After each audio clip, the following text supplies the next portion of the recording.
এই যে আমি ইনকাম করুম আর আমার ভাই ভাবি বৈশা বৈশা খাইবো, আমার তো জীবনে কোনো উন্নতি হইব না।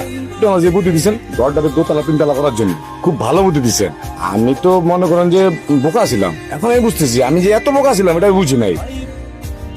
আরে তুমি এখানে থামলা কেন? শুনো, এইসব আতখুইরা বাজা মেশে মুখ দেখলে অমঙ্গল হয়। আমার কথা শুনো শুনো, নজর লাগতাছে, তুমি বোঝো না? তুমি একটা ভালো চাকরি পাইছো, তুমি কত বড় অফিসার হইবে।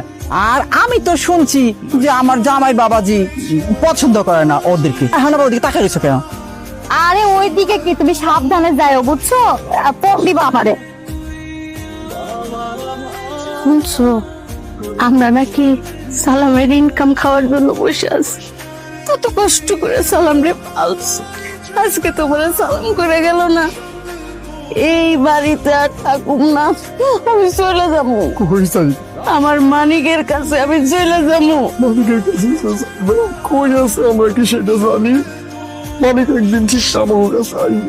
তুমি দেখো মানিক একটা চাকরির ভাও কইরা আমাকে শিক্ষিতার কাছে নিয়ে আসবে। শিক্ষি মানিক আইসা আমাকে নিয়ে আসবে। সেটা কবে? ভিতরটা কাঁপতেছে, আমার ভালো লাগছে না, আমার যেন কেমন লাগতেছে।